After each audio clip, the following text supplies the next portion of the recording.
Voilà, frères et sœurs, dimanche dernier, on a médité sur un passage, pour ceux qui étaient là, un passage vraiment pas facile. Ce commandement qu'on trouve dans les titres de Jean qui nous dit « N'aimez pas le monde, n'aimez pas les choses du monde ». Voilà, c'est un passage à la fois pas forcément facile à comprendre, mais qui nous bouscule aussi. Alors ce matin, je vous propose de repartir sur quelque chose de plus soft, de plus light, tranquille, un commandement simple qu'on trouve dans l'évangile de Matthieu au chapitre 5. C'est une parole de Jésus, verset 44. « Aimez vos ennemis et priez pour ceux qui vous persécutent. » Simple. Simple à comprendre, en tout cas. Et je vous en donne une deuxième bonus, qu'on trouve 4 versets plus haut. « Moi, je vous dis de ne pas rendre le mal par le mal.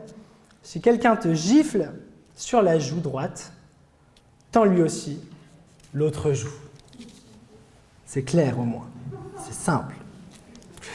Voilà. Je vais vous lire tout le passage. En vérité, c'est ce qu'on appelle le texte du jour, c'est-à-dire que ce texte est lu partout dans le monde, dans toutes les églises catholiques du monde, donc ça fait pas mal d'endroits, ça fait pas mal de personnes.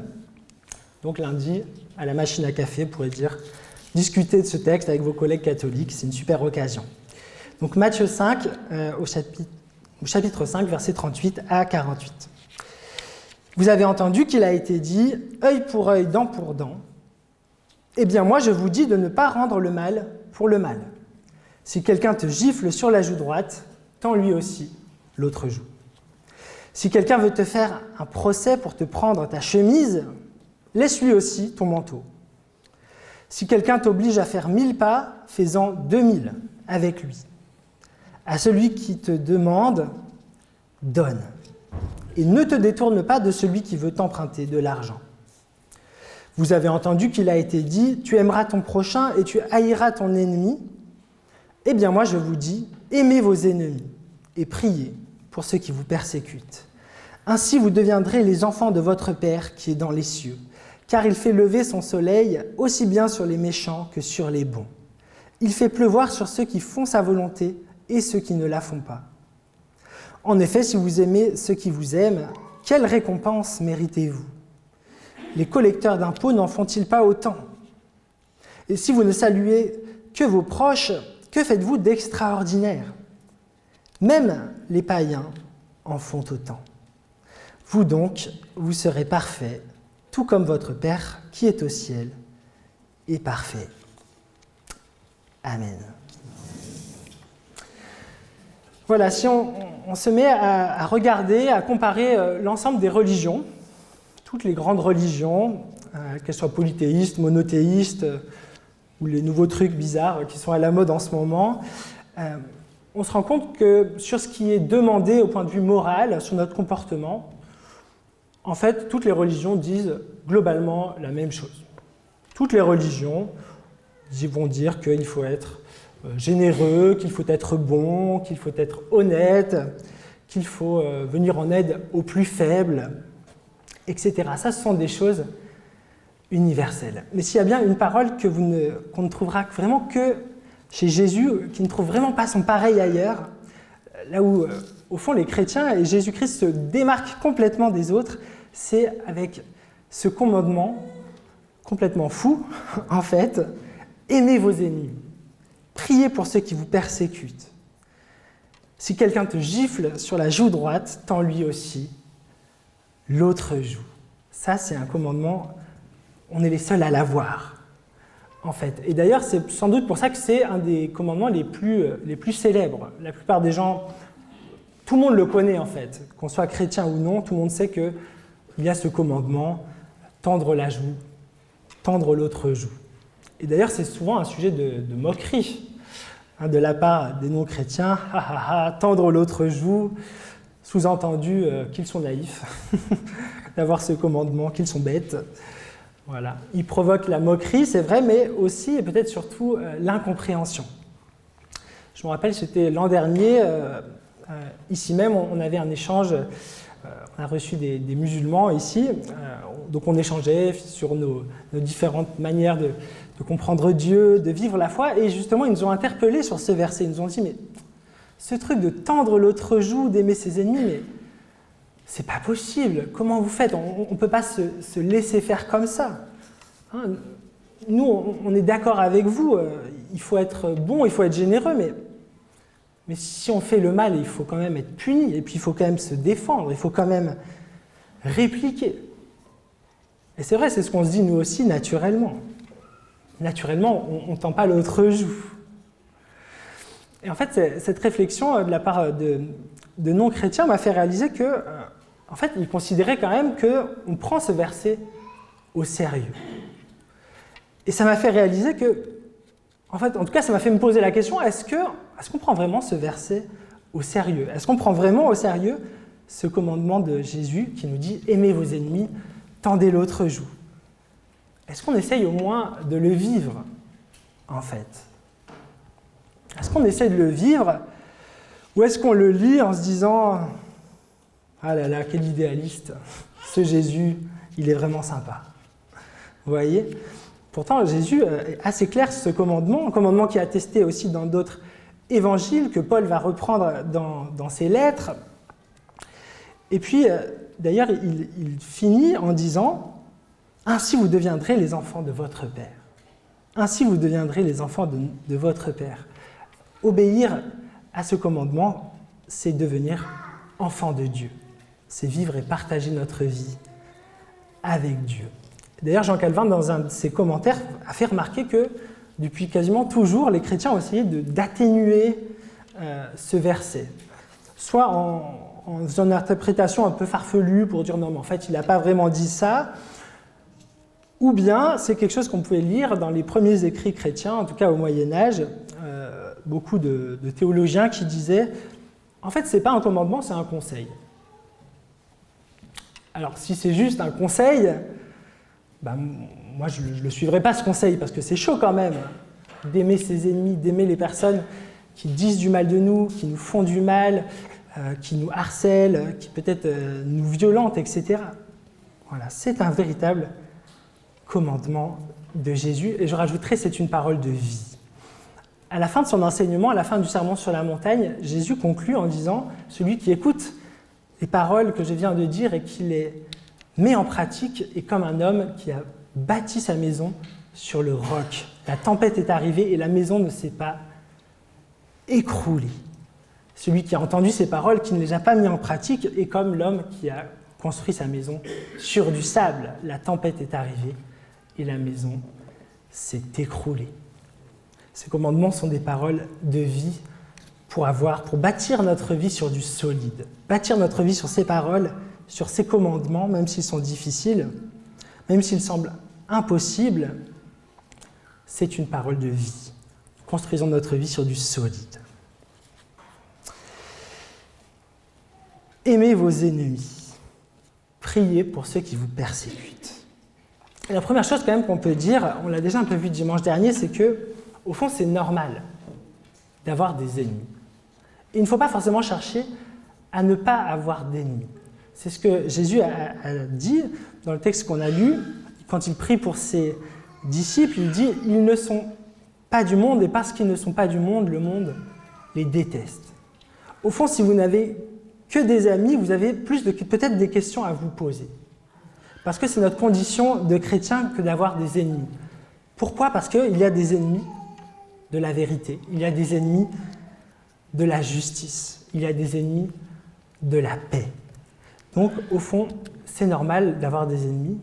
Et ça, c'est quelque chose qu'on peut redire, qu'on ne redit jamais assez souvent. On ne peut pas à la fois plaire au monde et plaire à Dieu. Si vous cherchez à plaire à tout le monde, nécessairement, vous ne pouvez pas plaire à Dieu. Et si vous cherchez à plaire à Dieu, obligatoirement, vous allez déplaire à des personnes, vous allez peut-être même avoir des ennemis. Donc c'est normal d'avoir des ennemis. Cela dit, ça n'empêche pas de se poser des questions quand il y a des personnes qui nous détestent. Martin Luther King, dans un de ses sermons, Martin Luther King avait l'habitude de prêcher, il disait chaque année, au moins une fois ou plus, sur ce passage. Et dans un de ses sermons, il commence en disant « Si tu as un ennemi, c'est l'occasion de te regarder toi-même. Si tu as un ennemi, s'il y a quelqu'un qui t'en veut, qui te veut du mal, qui te déteste, c'est l'occasion d'une remise en question. Alors on peut avoir des ennemis, des gens qui nous haïssent pour de mauvaises raisons, donc celle qu'on vient de voir à l'instant, parce qu'il y a des ennemis de la justice, des ennemis de la paix, mais, ou alors par jalousie, parce que vous avez quelque chose que l'autre désire, etc. Mais dans beaucoup de situations, quand même, quand les gens nous en veulent, quand les gens ont de la colère, de l'animosité contre nous, c'est aussi pour une bonne raison. Alors il n'y a jamais de bonne raison à la haine, il n'y a jamais de bonne raison, encore moins à la violence, mais parfois disons que l'animosité, elle peut s'expliquer. Donc si vous avez un ennemi, c'est peut-être l'occasion que Dieu vous donne pour vous repentir, pour vous remettre en question et vous poser la question, est-ce que peut-être j'ai causé du tort à cette personne ? Ou est-ce que peut-être il y a quelque chose plus global dans mon comportement qui n'est pas bon, qui ne va pas, que je pourrais changer ? Avoir un ennemi, c'est peut-être un cadeau de Dieu, au fond, pour nous améliorer, pour changer, pour nous repentir, pour demander pardon. Pardon si on a fait du mal à quelqu'un, et puis pardon à Dieu, et puis pour s'améliorer. Ça, c'est une première chose qu'on peut dire sur les ennemis. Voilà ce que dit Jésus. Vous avez entendu qu'il a été dit œil pour œil et dent pour dent. Et moi, je vous dis de ne pas rendre le mal par le mal. Œil pour œil et dent pour dent, ça, c'est vraiment la sagesse du monde. C'est un principe qui est simple. Œil pour œil, dent pour dent. Tu m'arraches un œil, je t'arrache un œil. Tu me casses une dent, je te casse une dent. Tu me crèves un pneu, je te crève un pneu. Tu m'insultes, je t'insulte. Tu pourris ma réputation, je pourris ta réputation, etc. On peut donner 1000 exemples. Alors, d'un certain point de vue, on peut se dire, au moins c'est équilibré. C'est quelque chose qui ressemble à de la justice. Un œil pour un œil, une dent pour une dent. Ça ressemble à de la justice. Et d'ailleurs, on a mis cette loi, qui s'appelle la loi du talion, justement pour éviter le pire, pour éviter que tu me prends un œil, je te prends les deux yeux et je te casse une côte, vous voyez, ou tu me casses une dent, tu peux appeler ton dentiste parce que je te casse toutes les dents, vous voyez. Donc déjà, ce œil pour œil, dent pour dent, on peut dire que c'est un progrès, ça ressemble à de la justice. Peut-être que c'est de la justice, mais c'est vraiment de la justice du monde. Et en fait, c'est problématique, ça ne marche pas. En fait, on sait que ça ne marche pas, parce que ça devient une spirale sans fin. Je te rends le mal, tu me rends le mal, je te rends le mal, etc. Non seulement ça ne s'arrête jamais, mais ça escalade. On le sait très bien, comment une toute petite chose, un tout petit tort, peut prendre des conséquences énormes. On le voit par exemple là dans les cités, même autour de Melun, des histoires de bandes rivales, la cité d'à côté, etc., qui se font la guerre. Ça commence par un vol de vélo, et puis ça escalade, et puis ça finit parfois par des morts, par le drame. Et ça, on le vit aussi à tous les niveaux. On peut s'embrouiller avec des amis d'abord pour une petite chose, et on rend le mal pour le mal, et on rend le mal pour le mal, et ça escalade, et ça empire. Vous voyez, donc, œil pour œil, dent pour dent, ça ne marche pas. On n'aura jamais d'équilibre. Et pourquoi on n'aura jamais d'équilibre ? Parce que de toute façon, la personne qui vous a pris un œil, elle vous en voulait déjà. Donc on ne remettra jamais les compteurs à zéro. Ça ne marchera pas. Et au fond, vous voyez, il n'y a qu'une seule façon de casser cette spirale du mal. Il n'y a qu'une seule façon, c'est de ne pas rendre le mal pour le mal. C'est d'arrêter, c'est de casser ça, de stopper ça. C'est ce que dit Jésus. Ne pas rendre le mal pour le mal. Et Paul précise dans la lettre aux Romains, au chapitre 12, il dit « Soyez vainqueurs du mal par le bien ». Tant qu'il n'y aura pas une personne, à un moment donné, pour faire le bien plutôt que rendre le mal, eh bien, la spirale, elle continuera. Et on sait à quel point c'est destructeur. Et d'ailleurs, c'est destructeur autant au niveau individuel qu'au niveau collectif. C'est exactement pareil entre les États, les guerres. On fait un tort, on renvoie, etc. La seule manière de rompre cette spirale du mal, c'est non pas de rendre le mal pour le mal, mais de rendre le bien. De rendre le bien. Souvent, c'est une parole de pardon. Souvent, c'est un dialogue. Et vous voyez, au fond, dans un conflit, qui est réellement vainqueur? Est-ce que celui qui est vainqueur, c'est celui qui a complètement terrassé son ennemi? Ou est-ce que c'est celui qui a réussi à arrêter les dégâts avant que tout le monde paye, avant que tout le monde souffre? Le véritable vainqueur, c'est celui qui a arrêté de rendre le mal pour le mal et qui, comme l'a dit Jésus, a tendu l'autre joue. Tendre l'autre joue. C'est vraiment compliqué à comprendre. J'ai toujours eu du mal avec ce verset jusqu'à ce que je lise l'interprétation d'un pasteur qui s'appelle, un théologien aussi qui s'appelle Timothy Keller, qui m'a vraiment beaucoup éclairé. Il a fait notamment remarquer que ce n'est pas un hasard si c'est la joue. Pourquoi Jésus a choisi cet exemple de la joue et pas un autre? Alors je ne suis pas un expert en arts martiaux, mais j'imagine mal un maître d'arts martiaux, un maître de sport de combat qui dit à son élève: si tu veux terrasser ton adversaire, si tu veux le détruire, mets-lui une bonne claque. Ça peut faire un petit peu mal, une bonne claque, mais si on veut détruire son adversaire, il y a d'autres endroits qu'on choisit. Pourquoi Jésus n'a pas parlé de coups de poing dans le nez, de coups de poing dans le ventre, etc., d'attaquer à la gorge, des trucs qui vraiment sont de la vraie violence, des trucs qui font vraiment mal? Pourquoi il a choisi la joue? Parce qu'en réalité, une claque sur la joue, alors c'est vrai, ça peut faire un peu mal, selon l'intensité, mais en réalité, c'est beaucoup plus une insulte. Ce qui fait vraiment mal quand on reçoit une claque, là où ça fait vraiment mal, c'est à l'ego, en vrai. Là où ça fait vraiment mal, c'est à l'orgueil, c'est à l'honneur, c'est à la fierté, c'est là que ça fait mal, une claque.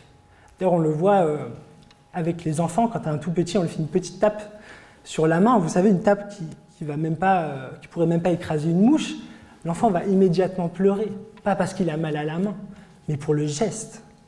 Parce que le geste, il est fort, il est symbolique. Donc vous voyez, Jésus nous montre là avec la joue, il veut nous orienter notre regard vers justement les blessures d'orgueil, les blessures de l'honneur. Parce qu'au fond, quasiment à chaque fois, à l'origine de tout conflit, c'est ça qu'il y a derrière. C'est un honneur bafoué. Je suis bafoué dans mon orgueil, je suis bafoué dans mon ego, alors je veux me venger, alors je veux laver mon honneur. Et pourquoi les chrétiens peuvent tendre l'autre joue? Pourquoi, au fond, cette claque, l'insulte, l'affront n'atteint pas le chrétien? Parce qu'on sait qui on est, en fait. Notre honneur, notre fierté, on la place dans le Seigneur. Et c'est le Seigneur qui dit qui nous sommes. Et c'est du Seigneur seul dont nous tirons notre dignité, notre honneur, notre valeur. Alors nous n'avons pas... En fait, on ne se laisse pas atteindre par l'insulte, par l'affront qui peut être une gifle. Et alors on peut tendre l'autre joue. Au fond, quand on regarde ce passage, tendez l'autre joue, si on te frappe sur la joue droite, tends l'autre joue, on voit qu'il y a trois options possibles. Il y a l'option que nous donne Jésus, tendez l'autre joue, et il y en a deux autres. Et très souvent, c'est les deux autres par lesquelles on va passer. La première, c'est la passivité. On ne fait rien. On se prend une baffe sur la joue, on ne fait rien. Et vous voyez, ce que dit Jésus, ça ressemble à de la passivité. Mais ce n'est pas de la passivité, puisqu'il nous dit « tendez l'autre joue ». Et c'est vrai que très souvent, quand on nous fait du mal, quand on reçoit une baffe, en tout cas symboliquement, eh bien, parfois on reste passif. C'est-à-dire qu'on ne tend même pas l'autre joue, on continue à présenter la même joue et on continue à subir le mal, à subir les insultes, à subir du harcèlement. Et ça peut durer une éternité. On peut passer une éternité à subir le même mal en restant passif, sans réagir. Jésus il ne nous dit pas, contrairement à ce qu'on peut croire, de rester passif. Et d'ailleurs, je pense que souvent, notre réflexe, c'est beaucoup plus la passivité de subir le mal que de répliquer. La deuxième option, eh bien, c'est l'option vindicative.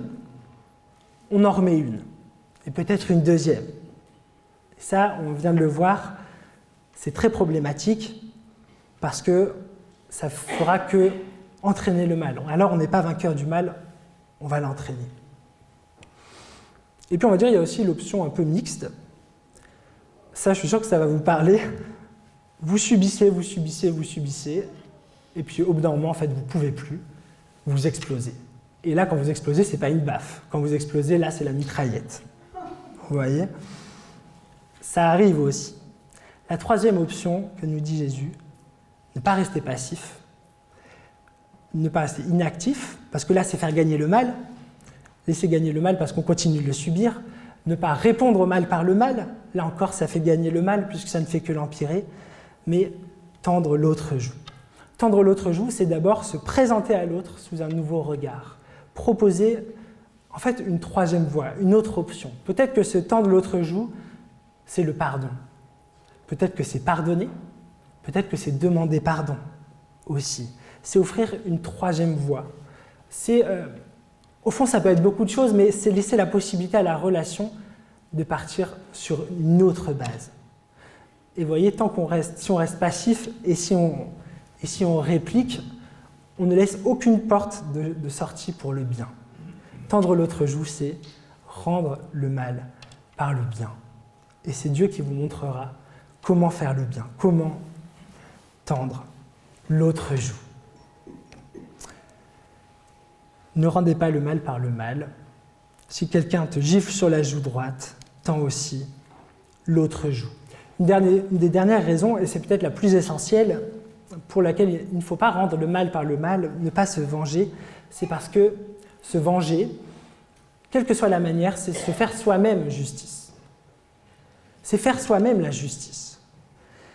La justice, elle appartient à Dieu. Ce n'est pas à nous de faire la justice, c'est à Dieu de rendre la justice. Tout comme d'ailleurs au niveau de la République, ce n'est pas à nous de rendre la justice.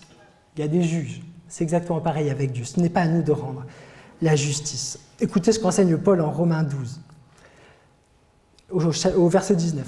« Très chers amis, ne vous vengez pas vous-même, mais laissez agir la colère de Dieu, car l'Écriture déclare « C'est moi qui tirerai vengeance, c'est moi qui paierai de retour, dit le Seigneur. À moi la vengeance, dit le Seigneur. » C'est vrai qu'on a du mal avec ces versets très pacifiques, en fait, de Jésus, parce qu'on se dit, mais où est la justice? Est-ce que les méchants ne doivent pas payer? Oui, tous les actes mauvais seront payés. Mais ils seront payés par Dieu. Et nous devons faire confiance à Dieu que Dieu fera justice. Mais c'est lui qui fera la justice.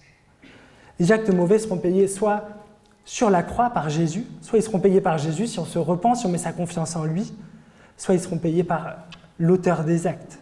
Dans tous les cas, c'est Dieu qui venge, c'est Dieu qui a la justice. À moi la vengeance, à moi la justice, dit Dieu. Ça, c'est quelque chose de fondamental. Et c'est aussi une espérance, Dieu fait justice. Moi, je vous dis, aimez vos ennemis, priez pour ceux qui vous persécutent. Alors, on a bien compris, rendre le mal par le mal, ne pas rendre le mal par le mal, ok, on peut le faire, mais Jésus il va encore plus loin. Il dit, aimez vos ennemis. Aimez vos ennemis. Ça, c'est difficile à comprendre parce que on ne comprend pas forcément ce que Jésus veut dire quand il veut dire aimer. Alors c'est compliqué parce qu'en français, le mot aimer, il a une signification très très très large en fait. On aime sa femme, son mari, on aime son frère et sa sœur, on aime ses amis, donc c'est différents amours quand même, c'est pas du tout la même chose. On aime les pommes, on aime faire du ski, etc. Vous voyez, le mot aimer, il regroupe pas mal de choses. Dans la langue grecque, dans la langue de la Bible, il y a 7 mots différents pour dire l'amour. 7 mots différents, et nous, on n'en a qu'un. Par exemple, il y a le mot éros, c'est l'amour qu'un homme a pour une femme, qu'une femme a pour un homme, qui a donné érotique, etc. Il y a l'amour, le mot philia, c'est l'amour qu'on a pour ses amis, l'amour qu'on a pour les membres de sa famille. Et le mot qu'utilise Jésus pour parler de l'amour qu'on peut avoir pour ses ennemis, l'amour qu'on peut avoir pour ses prochains, c'est le même mot qui est utilisé pour dire l'amour que Dieu a pour nous. Ce mot, c'est le mot agapé en grec. Ce mot agapé, ça nous dit, en fait, c'est l'amour par lequel Dieu nous aime. Aimer son prochain, ça veut dire l'aimer comme Dieu l'aime, le regarder comme Dieu le regarde.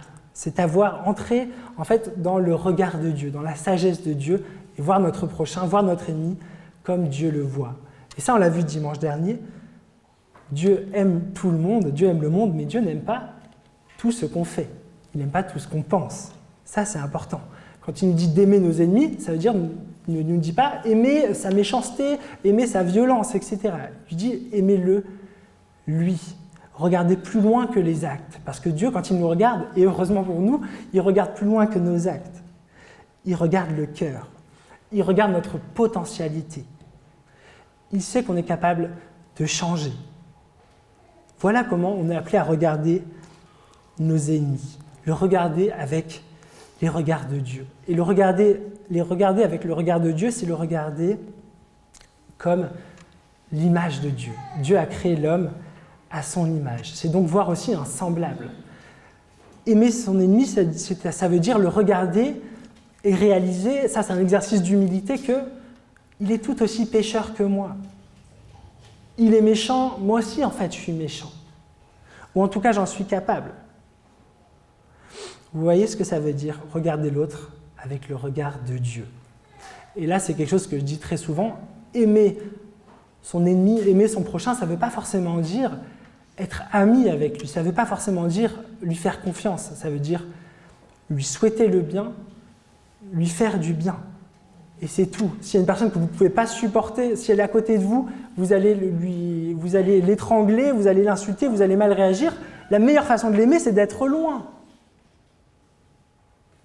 Dieu ne dit pas « sois ami avec tout le monde ». Si quelqu'un nous a fait du mal, on peut l'aimer, on peut le pardonner, c'est-à-dire lui souhaiter le bien, prier pour son bien, éventuellement lui faire du bien, mais ça ne veut pas forcément dire que vous allez être ami avec lui. Ça, c'est une chose importante pour comprendre ce qu'est l'amour. Dans tous les cas, pour tout ça, nous avons vraiment, cruellement, besoin de Dieu. Parce que ces commandements, même si on a bien compris tout ce que ça veut dire, ça reste difficile. Nous avons besoin de Dieu pour les accomplir. Ça, c'est une chose vraiment importante. Je vais vous lire une citation de saint Augustin.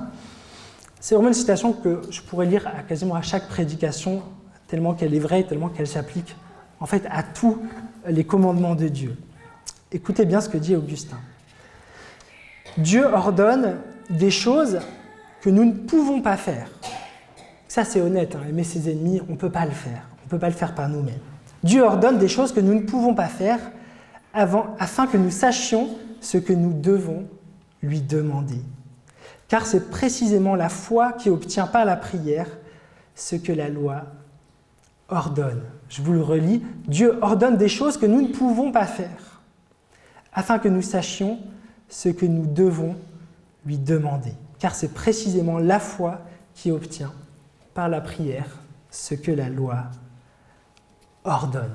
Si Dieu nous demande, par la bouche de Jésus, d'aimer notre ennemi, c'est pour que nous puissions demander à Dieu, donne-nous de l'amour pour nos ennemis. D'ailleurs, c'est ce que dit Jésus, aimez vos ennemis et priez pour eux.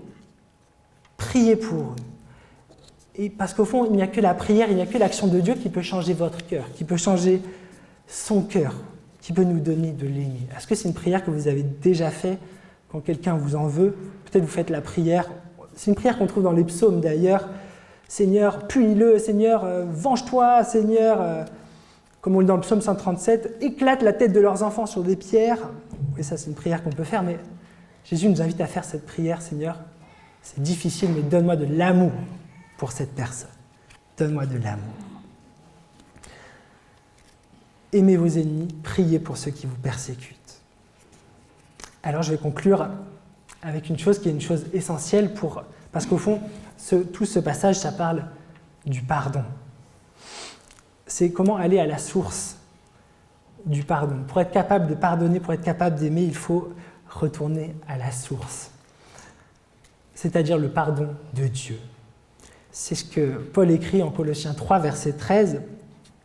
Il dit « Pardonnez-vous les uns les autres, comme vous avez été pardonnés en Jésus-Christ. Pardonnez-vous les uns les autres, comme vous avez été pardonnés. » Si nous sommes capables de pardonner notre prochain, de ne pas rendre le mal pour le mal, de faire du bien à ceux qui nous font du mal, c'est parce que nous l'avons déjà vécu avec Dieu. Je vais vous lire ce passage qui est essentiel, Romains 5, verset 10. Écoutez bien, nous étions les ennemis de Dieu, mais il nous a réconciliés avec lui par la mort de son Fils. À plus forte raison, maintenant que nous sommes réconciliés avec lui, nous serons sauvés par la vie de son Fils. Nous pouvons aimer nos ennemis parce que nous savons que nous avons été ennemis de Dieu et que nous avons été pardonnés, réconciliés par lui. Comment Dieu a voulu vaincre le mal dans ce monde? Il a vaincu le mal par le bien. Il a vaincu le mal par Jésus-Christ. Ça, c'est essentiel pour être capable, pour trouver la ressource de pardonner, savoir que nous aussi, nous avons été ennemis de Dieu, mais réconciliés avec lui par Jésus-Christ. Et au fond, quand on regarde la croix, qu'est-ce que la croix? C'est Dieu qui nous tend l'autre joue. La croix, c'est Dieu qui nous tend l'autre joue. Dieu a déjà essayé de rendre le mal par le mal. Il a englouti toute la terre. C'est l'histoire de l'arche de Noé. Ça n'a pas marché. Alors Dieu a rendu le mal, notre mal, par le bien. Il nous a tendu la joue en nous donnant son Fils, Jésus-Christ. Je vais vous relire les 6 versets, Romains 5, 6 à 10. En effet, quand nous étions encore sans force, le Christ est mort pour les pécheurs, au moment favorable. Déjà qu'on accepterait difficilement de mourir pour quelqu'un de droit, quelqu'un aurait peut-être le courage de mourir pour une personne de bien, mais Dieu nous a prouvé à quel point il nous aime. Le Christ est mort pour nous alors que nous étions encore pécheurs. Par le don de sa vie, nous sommes maintenant reconnus justes. À plus forte raison, serons-nous sauvés par lui de la colère de Dieu. Nous étions les ennemis de Dieu, mais il nous a réconciliés avec lui par la mort de son Fils. À plus forte raison, maintenant que nous sommes réconciliés avec lui, serons-nous sauvés par la vie de son Fils. Amen.